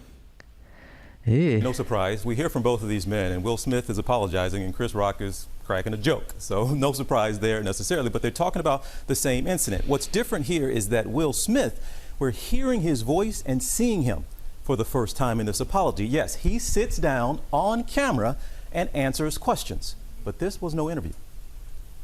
I'm human, and I made a mistake. Will Smith once again apologizing, but this time and for the first time on camera for that now infamous slap. I've reached out to Chris, and the message that came back is that he's not ready to talk. Chris, I apologize to you. My behavior was unacceptable, and I'm here whenever you're ready to talk. The more than 5-minute video released to his social media accounts addresses some of the topics many have been questioning. Why didn't you apologize to Chris in your acceptance speech? I was fogged out by that point. Denzel said to me a few minutes ago, he said, at your highest moment, be careful, that's when the devil comes for you. And just hours after Smith's apology video was posted, Chris Rock addressed the Oscars assault too at a comedy stop in Atlanta over the weekend, reportedly joking that anyone who says words hurt has never been punched in the face. He went on to say if everybody claims to be a victim, then nobody will hear the real victims. But he also went on to call Will Smith Suge Smith, a reference to notorious music producer Suge Knight, who is currently in prison on manslaughter charges. In his video, the King Richard star addressed Rock's family as well. You know, I wasn't thinking, but how many people got hurt in that moment. So I want to apologize to Chris's mother. I want to apologize to Chris's family. Smith also attempted to put to rest what many had assumed that night, that his wife Jada was the reason he went up on stage in the first place, after showing her clear displeasure over Rock's joke about her hair. I made a choice on my own, from my own experiences, from my history with Chris. Jada had nothing to do with it. At the end of his Oscar speech that night, Smith said he hoped the Academy would invite him back.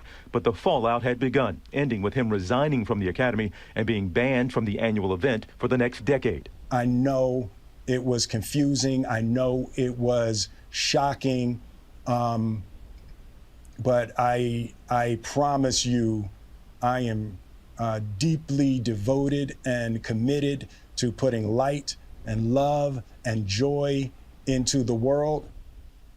And you all, even though this was a 5-minute plus video, he actually only took 3 questions. Again, we're just assuming they've been plucked from fan questions. But at the end, he says this: if you hang on, we'll be able to be friends again. That's how he ends this video, alluding to some kind of a comeback or just giving time to heal. But he's clearly asking people for time and some forgiveness in that video.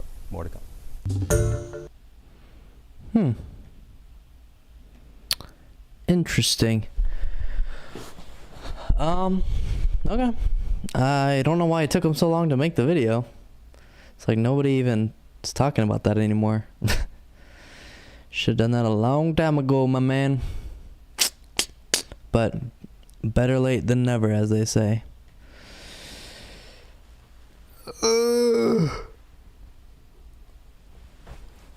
Apologies for the lagginess. I'm going to try to, before tomorrow's show, see what I can do to make sure that doesn't happen again. Really irritating. But yeah. Alrighty. That's all for today. Hope you guys have a wonderful rest of your day, evening, tomorrow, whatever. And I'll see you here tomorrow.